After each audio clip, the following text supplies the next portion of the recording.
El cielo siempre fue sinónimo de futuro. Desde que el hombre logró levantar vuelo en máquinas más pesadas que el aire, el límite dejó de estar en la Tierra y se trasladó al horizonte. El Concorde nació como la promesa de que ese futuro podía alcanzarse más rápido que nunca. Un avión que no solo volaba, rasgaba el aire, lo destrozaba, lo obligaba a abrirse con violencia a su paso. Era el rugido supersónico que convertía al cielo en una autopista de lujo. Pero como todo sueño demasiado perfecto, estaba destinado a morir antes de tiempo. Para entender el Concorde hay que situarse en los años 60. El mundo había salido de la Segunda Guerra Mundial con cicatrices y también con una obsesión: la velocidad. La Guerra Fría no era solo un enfrentamiento de misiles, era también una carrera por la tecnología, por quién podía llegar más alto, más lejos, más rápido. En ese contexto, Gran Bretaña y Francia unieron fuerzas en un proyecto que parecía imposible: construir el primer avión de pasajeros capaz de volar más rápido que el sonido, el primero que llevaría la experiencia supersónica a las butacas de lujo. Hasta ese momento, volar era ya un privilegio, pero el Concorde iba a ser otra cosa, un símbolo. No se trataba solo de transportar pasajeros, sino de demostrar poder tecnológico y nacional. Francia aportaba su experiencia con el diseño aerodinámico y la ingeniería elegante, mientras que Gran Bretaña ponía motores y estructura. El resultado sería una máquina tan avanzada que parecía más un experimento militar que un avión civil. Su silueta era inconfundible. Un fuselaje alargado, estilizado como una aguja, alas en forma de delta y un morro que podía inclinarse hacia abajo para mejorar la visibilidad en despegues y aterrizajes.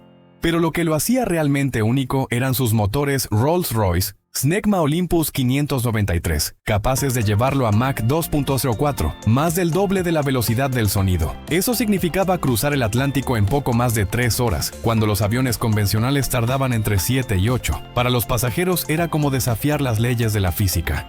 Mientras el mundo aún soñaba con el futuro, ellos lo estaban viviendo. El Concorde no era un avión para cualquiera. Los boletos costaban más del doble que los de un vuelo normal, y las cabinas estaban llenas de políticos, estrellas de cine, millonarios y celebridades. Era el avión del lujo, el club privado que cruzaba océanos a una velocidad que dejaba al tiempo en ridículo.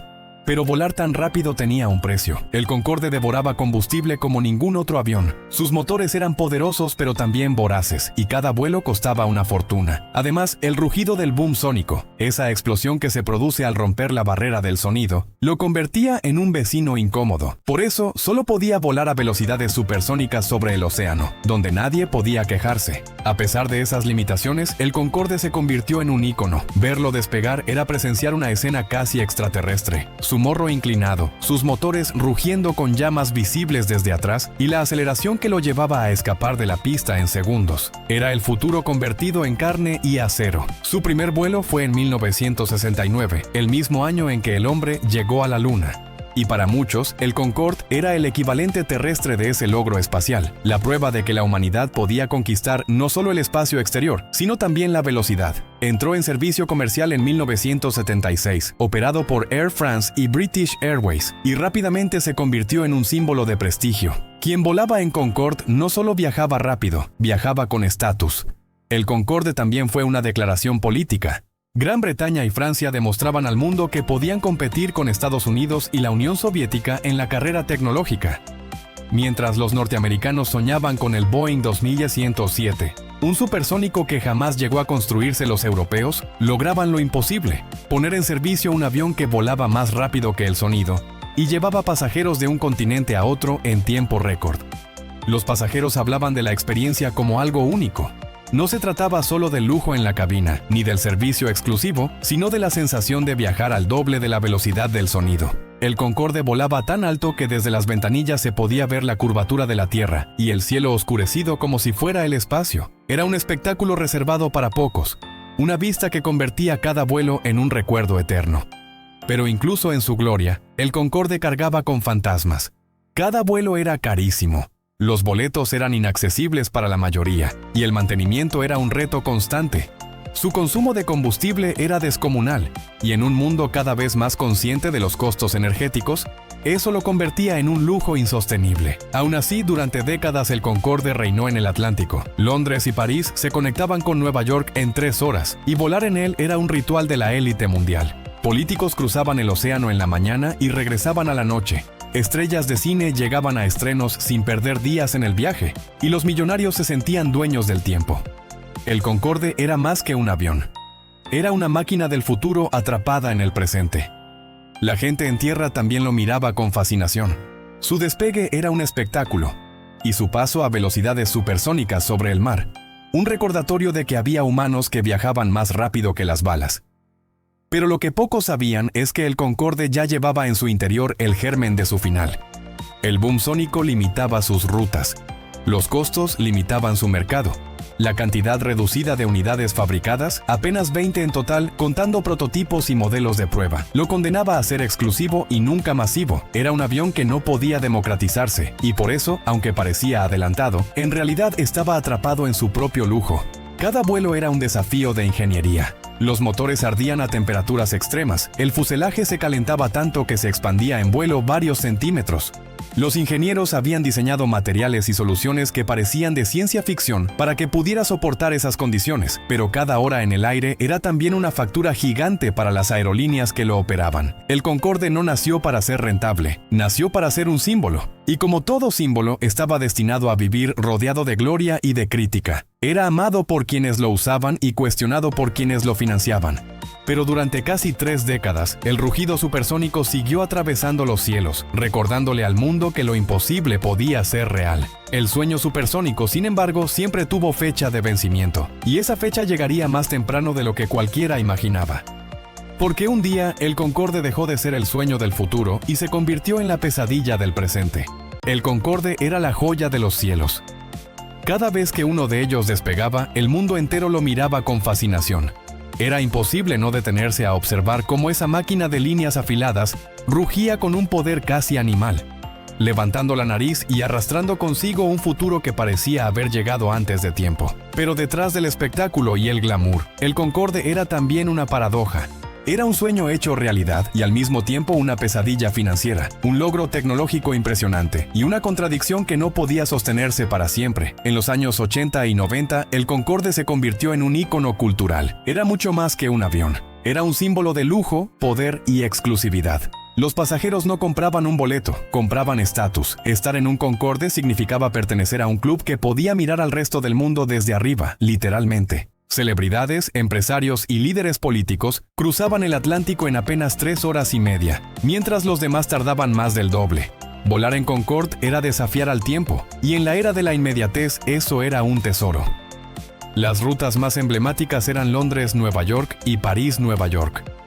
Los vuelos eran tan rápidos que se decía que podías desayunar en Europa y almorzar en Manhattan, para luego regresar a cenar en casa. La élite financiera y cultural lo adoptó como su medio de transporte preferido. El Concorde no era solo un avión, era un pasaporte a la eternidad. Los que volaban en él describían una experiencia única. El despegue era brutal, con motores que rugían tan fuerte que hacían vibrar los huesos. Luego, el ascenso se volvía tan inclinado que los pasajeros sentían que se despegaban del suelo con una violencia casi sobrenatural. En minutos, el avión alcanzaba velocidades supersónicas y allí comenzaba la magia. El cielo se tornaba oscuro, la curvatura de la Tierra se hacía visible y las horas se reducían como si alguien hubiera acelerado el reloj. Dentro de la cabina, sin embargo, el lujo era discreto. No era un avión con lujos exagerados, sino con una elegancia sobria. El verdadero lujo era el tiempo. Lo que diferenciaba al Concorde de cualquier otro avión era que le ganaba al calendario, a los compromisos, a la vida misma. Y eso, para los poderosos, valía más que cualquier diamante. Pero el Concorde era también un desafío constante. Sus motores necesitaban un mantenimiento minucioso. Sus fuselajes debían inspeccionarse con regularidad por las temperaturas extremas que soportaban. Cada vuelo costaba decenas de miles de dólares en combustible, y los márgenes de ganancia eran prácticamente inexistentes. Las aerolíneas lo mantenían en operación no por dinero, sino por prestigio. Air France y British Airways sabían que el Concorde era más una bandera que un negocio, y aún así, siguió volando. Durante décadas fue el rey del Atlántico, el avión que recordaba al mundo que el futuro podía tocarse. Pero el destino del Concorde se quebró un 25 de julio del año 2000, en un pequeño aeropuerto a las afueras de París. Ese día, el vuelo 4990 de Air France se preparaba para despegar hacia Nueva York. A bordo había 109 personas, la mayoría turistas alemanes que iban a embarcar en un crucero. El Concorde estaba listo, sus motores rugían como siempre, y los espectadores observaban maravillados el despegue de la máquina supersónica. Pero en cuestión de segundos, lo que debía ser un espectáculo de poder se convirtió en una bola de fuego. Mientras aceleraba por la pista, una lámina metálica caída de otro avión perforó uno de sus neumáticos. Un fragmento de goma salió disparado contra el ala izquierda, rompiendo un tanque de combustible. En un instante, el Concorde se incendió. El piloto intentó detener el despegue, pero la velocidad ya era demasiado alta para frenar. No había vuelta atrás. El avión levantó vuelo envuelto en llamas, una imagen tan impresionante como aterradora. Durante apenas 2 minutos, el Concorde luchó por mantenerse en el aire. Testigos en tierra vieron cómo una estela de fuego lo seguía, mientras la tripulación trataba desesperadamente de controlar lo incontrolable. Finalmente, sin potencia suficiente, el avión cayó sobre un hotel cercano. Murieron todos los pasajeros y tripulantes, además de 4 personas en tierra. El mundo entero quedó en shock. El avión que simbolizaba el futuro, el avión que parecía indestructible, había caído en cuestión de segundos por un accidente que parecía banal. Un pedazo de metal en la pista. El Concorde, la joya supersónica, había demostrado que también era vulnerable. Las imágenes recorrieron el planeta, el fuego devorando el fuselaje, la estela de humo negro contra el cielo, los restos humeantes en tierra. Era la antítesis de todo lo que representaba el Concorde. En lugar de lujo y velocidad, se había convertido en cenizas y silencio.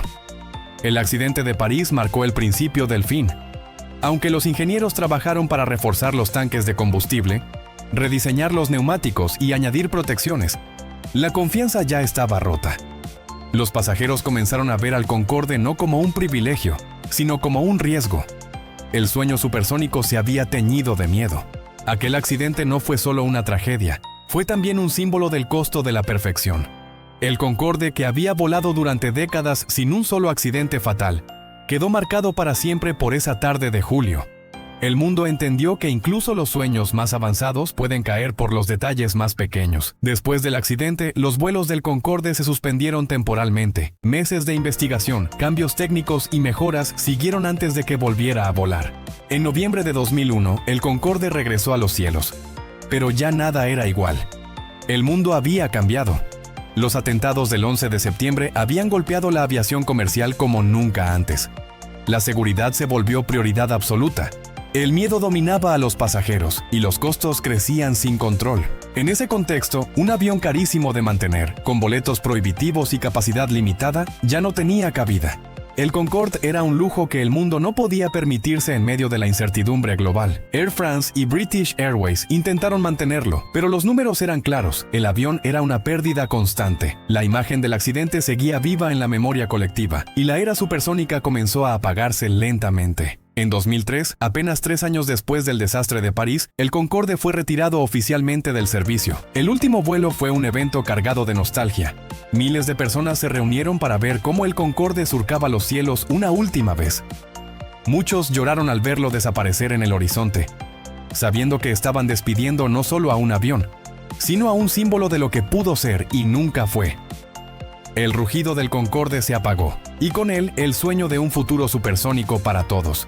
Pero incluso en su retiro, el Concorde seguía siendo una leyenda. Los que tuvieron el privilegio de volar en él jamás lo olvidaron. Y los que lo vieron desde tierra sabían que habían presenciado algo irrepetible. El Concorde no era un simple avión, era una obra de arte tecnológica, una máquina que demostró que el hombre podía desafiar la velocidad del sonido con pasajeros a bordo. Sin embargo, el accidente de París siempre será la herida que selló su destino. Ese día, el sueño supersónico se convirtió en tragedia. Ese día, el futuro murió demasiado pronto.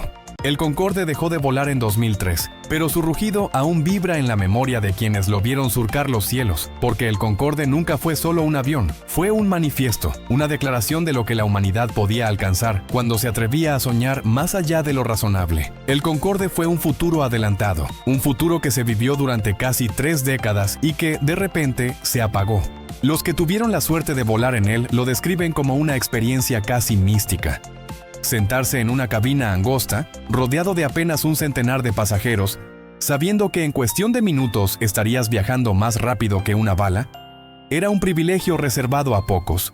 Ver por la ventanilla la curvatura de la Tierra, mientras el cielo se oscurecía como si estuvieras en el borde del espacio, era una visión que borraba cualquier lujo material. El verdadero lujo era desafiar al tiempo y ganar. Pero el Concorde no solo dejó recuerdos en quienes lo volaron, su impacto se extendió a toda la industria de la aviación.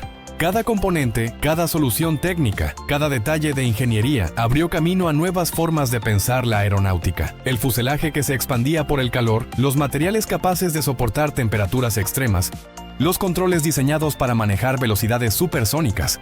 Todo eso fue herencia que se filtró en proyectos posteriores, incluso en aviones militares y en experimentos aeroespaciales. Su fracaso financiero también dejó una lección. El Concorde enseñó que no basta con conquistar la física. Hay que conquistar la economía. Un avión que consume demasiado, que limita sus rutas por el ruido, que depende de boletos exclusivos, jamás podrá convertirse en masivo. El Concorde fue un lujo para pocos, y ese fue su talón de Aquiles. La democratización del vuelo era el futuro, pero el Concorde siempre fue una élite en el aire. Y aún así, sigue siendo incomparable. Ningún avión comercial después de él logró igualar su hazaña. Ni uno solo volvió a volar regularmente a más del doble de la velocidad del sonido con pasajeros a bordo. La humanidad fue supersónica y luego retrocedió. Esa es quizá la paradoja más dolorosa del Concorde. Representaba el mañana, pero quedó enterrado en el ayer. En un mundo donde la tecnología avanza a pasos gigantes, la aviación comercial retrocedió en velocidad. Hoy, un vuelo entre Nueva York y Londres tarda lo mismo que en los años 60. El Concorde nos mostró lo que era posible y al retirarse, nos obligó a conformarnos con menos. El mito del Concorde sigue vivo porque murió demasiado pronto. Si hubiera seguido volando, tal vez habría inspirado una nueva generación de aviones supersónicos más eficientes, más silenciosos, más sostenibles. Pero al apagarse en 2003, dejó un vacío que todavía hoy no hemos llenado. Museos en todo el mundo conservan sus fuselajes. En París, en Londres, en Nueva York, la gente hace fila para ver de cerca la máquina que parecía salida del futuro. Tocan su metal, se asoman a su cabina, miran sus alas en forma de delta. Y todos piensan lo mismo. ¿Cómo es posible que esto haya existido hace décadas y hoy no tengamos nada parecido? El Concorde también dejó preguntas abiertas. ¿Era realmente insostenible? ¿O el miedo del accidente y los costos políticos aceleraron su final? ¿Fue víctima de su propia perfección, de un mundo que no estaba listo para él? ¿O acaso fue una advertencia de que la tecnología no siempre puede vencer las limitaciones humanas y económicas? El Concorde es recordado como un sueño, pero también como una advertencia. Nos recuerda que la ambición tiene un precio y que a veces ese precio es demasiado alto. Nos muestra que la gloria tecnológica puede desmoronarse por un pequeño fragmento de metal en una pista. Nos enseña que incluso lo imposible, cuando se vuelve real, también puede ser frágil. Hoy, empresas en todo el mundo sueñan con revivir el vuelo supersónico. Startups prometen aviones más silenciosos, más económicos, capaces de cruzar el océano en menos de 3 horas como lo hacía el Concorde. Prototipos futuristas se anuncian, maquetas se muestran en ferias aéreas y todos los titulares repiten la misma idea. El regreso del supersónico está cerca, pero hasta ahora nada se ha materializado. Y cada vez que uno de esos proyectos se retrasa o desaparece, la sombra del Concorde se hace más grande, porque el Concorde no fue reemplazado, fue único. Fue un salto que nadie más se atrevió a dar de nuevo. Por eso, su legado no es solo tecnológico, es también emocional. Cada vez que vemos un video de su despegue, con las llamas brotando de sus motores y su morro inclinado, sentimos que estamos presenciando algo que no volverá. Es nostalgia pura, una mezcla de asombro y tristeza. El Concorde murió demasiado pronto, pero en ese final se convirtió en leyenda. Como toda leyenda se alimenta del misterio, de lo que pudo ser, de lo que quedó inconcluso. Es la prueba de que el hombre es capaz de construir sueños tan grandes que terminan devorándose a sí mismos. Y sin embargo, también es la promesa de que un día, quizá, volveremos a tocar el cielo a esa velocidad. Mientras tanto, su historia queda escrita en fuego y acero. El Concorde fue el rugido que partió en dos la historia de la aviación, antes de él y después de él. Fue el futuro que vivimos demasiado temprano y que, tal vez, algún día volveremos a recuperar. El cielo lo despidió, pero nunca lo olvidó. Y quienes lo vieron volar, saben que presenciaron algo irrepetible. El día en que la humanidad venció al tiempo, y luego lo perdió.